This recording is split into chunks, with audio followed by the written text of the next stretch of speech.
Bwana, mambo vipi? Bwana, mimi naitwa Fielo. Bwana, leo kuna jambo nataka tulizungumze mambo fulani hivi ya muhimu sana.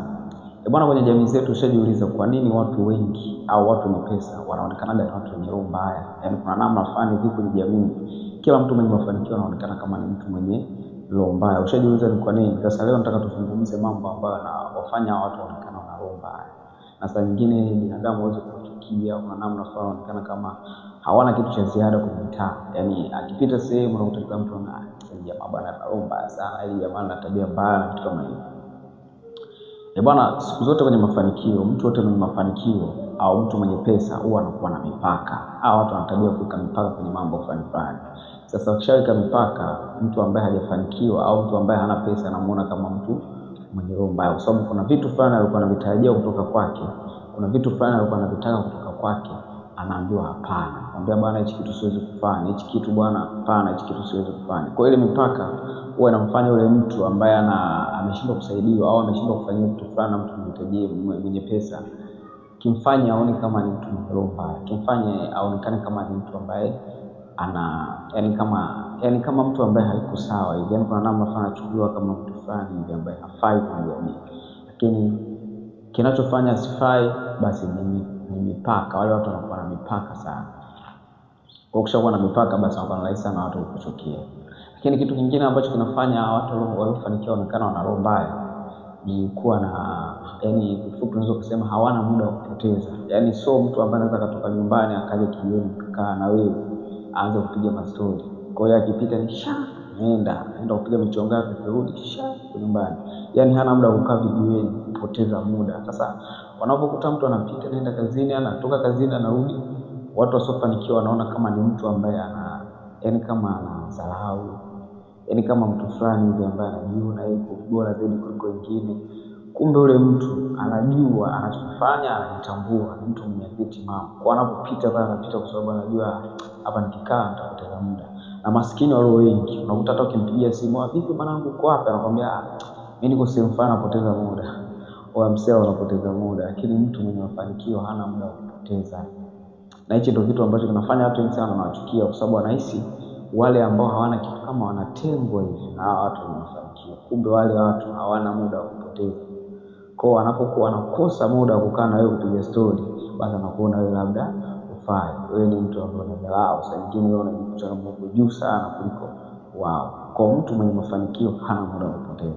Na kwenye maisha ukiona huna muda wa kupoteza, kuna michakato fulani unaifanya kwa wakati na kwa muda mwafaka, ujue tayari una dalili zote za kufanikiwa. Kianza kuwatenga watu ambao unaona kabisa watu fulani ambao hawafai, wamekaa vijiweni, utaona cha kufanya, wenyewe ni watu kupoteza tu muda. Ukianza kutengana nao basi ujue una tabia ya kufanikiwa.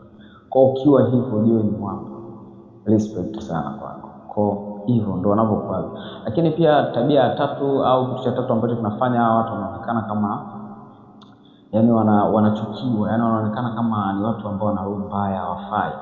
Hawa watu bwana wana tabia fulani ya kudili zaidi na connection.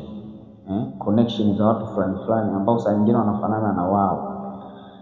Wanaangalia zaidi positive na so negative. Na watu ambao wanadili sana na vitu vya muhimu zaidi kuliko vitu vya kijinga. Na watu ambao hawajafanikiwa wanadili zaidi na vitu vya kijinga na sio vitu vya juu. Ndio maana ukutata marafiki ya watu ambao hawajafanikiwa wanakuwa ni watu fulani wa chini ambao asilimia kubwa wanapendana sana. Sio kwamba wanapendana kwa sababu hali za kimaisha zinafanana. Lakini hao watu ambao wana mafanikio hawadili sana hao watu. Wenyewe wanadili sana na watu waliofanikiwa. Na tabia ya mtu aliyefanikiwa anaonekana kama hapendi mtaani, anaonekana kama anadharau, kwa sababu wale watu kila siku wanataka kujifunza kila siku wanataka wapate vitu vipya. Sasa vitu vipya hawezi kupata kwa watu. Kwa hiyo lazima watatafuta watu ambao wanafanana nao ili wakapate vitu vipya zaidi. Na siku zote mimi nataka nikushauri kitu kimoja. Ukitaka ufanikiwe au ukitaka maisha yako kidogo yabadilike, utoke hatua moja kwenda hatua nyingine, basi anza kutafuta watu ambao mkikaa nao wewe ndio unaonekana bwege. Mkikaa nao wewe ndio unaonekana mtu wa chini. Wao wamefanikiwa lakini wewe unaonekana wa chini. Lakini mkikaa sehemu ukiona kwenye kijio ulichokaa wewe ndio unaonekana tajiri hayo maeneo, au wewe ndio unaonekana mwamba kwenye maeneo yao, wewe ndio unaonekana uko juu, au mazingira kufai, anza kuachana nao. Tafuta watu ambao mkikaa nao ndio unaonekana bora. inakuwa rahisi sana kufanikiwa.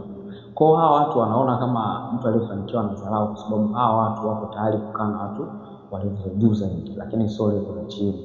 Kwa hiyo ndio kitu kinavyohivyo. Kwa kuna namna fulani watu wanachukia kwa sababu ya hiyo situation ambayo wanapitia watu wenye pesa.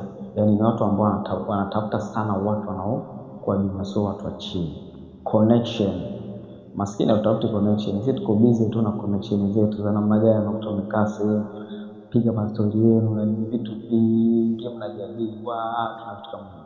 Lakini kitu kingine ambacho kinafanya watu waliofanikiwa waonekane ni watu wenye roho mbaya au watu ambao hawafai kujamii au watu fulani kuna namna fulani wanaonekana kama wanajiona juu. Hao watu wana uwezo pia wa kuwatambua watu. Yaani hao watu wana uwezo pia wa kutambua watu. Kwa kitu ambacho kinawafanya waonekane wanadharau kwa sababu wanawatambua zaidi watu. Yaani kwamba huyo mtu akishamuona mtu ana uwezo kumtambua haraka, kwa sababu asilimia kubwa ya watu ambao hawana kitu wana tabia fulani ya kuwatumia watu waliofanikiwa kama sehemu ya kutatua matatizo yao. Yaani kwamba anapokuja kwako anakuja kulia shida, na mtu mwenye mafanikio anamtambua mtu amekuja kwa sababu anaamini mimi nacho. Inakuwa rahisi sana kumtenga. Yaani ni watu fulani ambao watambua watu. Na siku zote tunapendana kwa sababu hatuna kitu. Lakini tukishafanikiwa kuna namna fulani tunaanza kutengana.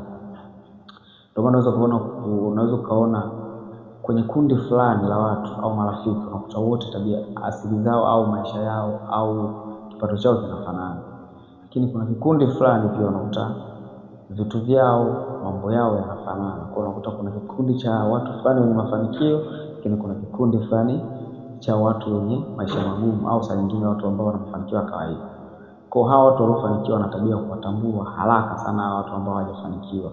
Kwa kisha inakuwa ni rahisi sana kuwajua, kuwa na mipaka. Kama nilivyosema mwanzo, kuwa na mipaka, sababu wanakuja kwa sababu wana shida, hawaji kwa sababu wanatakiwa wawe na wewe.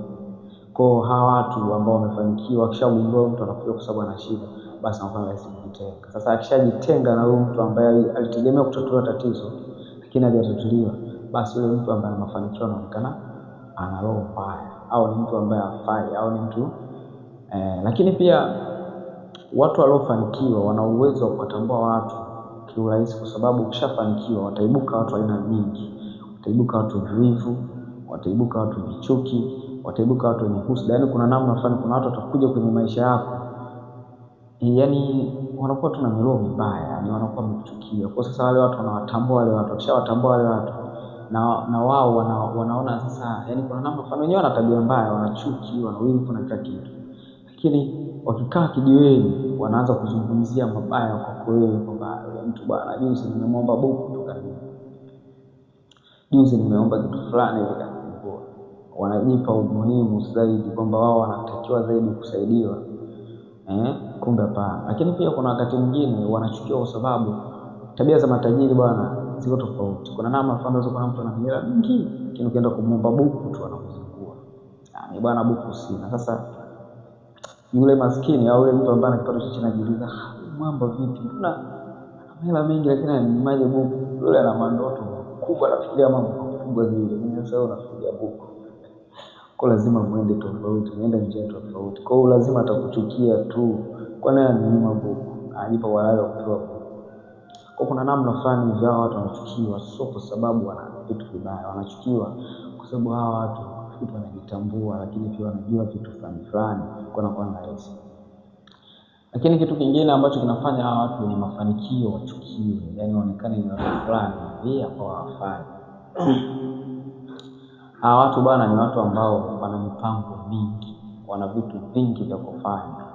Yaani wana mambo mengi zaidi. Kwa kuna wakati mwingine unaweza kuona tunazungumza naye hivi, unazungumza ulitegemea labda atakujibu vile unavyozungumza naye, lakini mawazo yako mbali. Kwa unakuta saa nyingine hata kwenye kuzungumza mnapishana baadhi ya mambo. Yaani yeye anafikiria vitu vikubwa zaidi kuliko unafikiria vitu vya chini. Kwa kuna namna fulani unakuta hata kuna namna fulani kama unazungumza unakuta yule mtu anajibu tofauti na ulivyokuwa unataka. Unahisi huyu mtu labda anadharau, kumbe yeye ana mipango mingi, ana mawazo mengi. Na saa nyingine unachokiongea hakuelewi.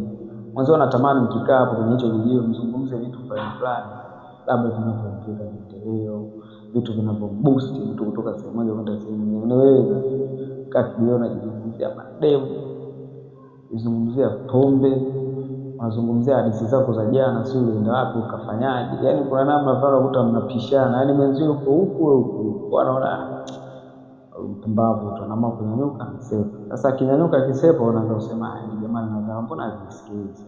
Hakusikilizi kwa sababu anachokiongea kifanana na mtazamo yake. Yeye anatazama juu zaidi, lakini anatazama chini zaidi. Kondo inakwenda hivyo. Kwa kuna vitu vingi sana ambavyo vinafanya watu ambao wanafanikiwa waonekane wanachukiwa. Na sio kwamba wanachukiwa, sio kwamba wanastahili kuchukiwa, ila wanaowachukia hawajui hawa watu wanataka nini maisha yao. Kwa watu wana focus ndio, lakini sisi kuna watu fulani kosa nyingine tunawachukia watu so ni kwa sababu wamefanikiwa. Maskini wana tabia fulani ya tuna tabia fulani ya nini? Yaani tunasema tunapenda vitu kirahisi rahisi, tunapenda vitu vya rahisi rahisi, tunapenda vitu peti peti, tunapenda vitu fulani. Lakini matajiri wanataka kufikirisha ubongo, wanataka kuchakata kichwa, wanataka kukifikirisha zaidi kichwa, lakini sisi hatufikiri shasha hivi. Sasa mtu anapofikiria zaidi, akitenga anatengeneza muda wake mzuri wa kufikiria mambo yake, akae na wewe mpige story, unaweza mtu anadharau. So dharau, yule anafikiria zaidi kuliko wewe, kwa mmetofautiana kufikiri. Umeona bwana, kwa ni mambo kama haya. Kwa kuna vitu vingi zaidi. Hivyo ni vichache tu ambavyo tunafafanua, lakini viko vingi. Bwana, kama hiyo video basi nakuomba kwa mambo kama matatu. Kitu cha kwanza, gusa alama subscribe. Kitu cha pili, gusa alama ya kengele. Bwana, ukigusa ile alama, kila video nitakayokuwa na upload kwa kwanza kuikuta. Lakini pia usisahau kucomment ulichojifunza hapo. Lakini je, wewe ni maskini au tajiri? Una tabia zipi kati hizo ambazo nimezitaja? Wewe ni mwepesi wa wewe ni unachukiwa au wewe unapendwa? Kama unapendwa sana watu, wewe ni maskini. Kuna watu wote wanaopenda jamii nzima au wanataka kuchukia, wewe ni maskini. Ila ukiwa unachukiwa na watu, anza kujua na wewe kwamba umeanza kupiga hatua. Hakuna mtu anaweza kumchukia mpumbavu. Alafu kuna kauli moja hivi ambayo watu wengi sana hawajui. Wanaisikiza lakini hawajui tafakari kwamba pesa ikai kwa mjinga. Ushajiuliza ni kwa nini? Pesa ikai kwa mpumbavu. Kwa kama wewe ni mjinga, haikai hela kwako. Na wajinga wengi ndio wanawachukia watu. Kwa hiyo unaona kitu alafu unawachukia watu, ujue wewe ni mjinga ambaye una hela. Ukiona mtu fulani ana pesa lakini unamchukia, ujue unachukia dhahabu. Yule mtu kaa naye vizuri utafanikiwa. Kaa naye vizuri, omba ushauri, piga michongo na yule mtu, jiweke karibu na yule mtu utafanikiwa. Lakini sasa sisi ndio tunakuwachukia. Kuona kama ni watu ambao hawafai kwenye jamii. Kwa tunafeli sana. Bwana, ni muhimu sana tubadilike, tutusue maisha. Mwaka 2026 ni mwaka wa mapambano.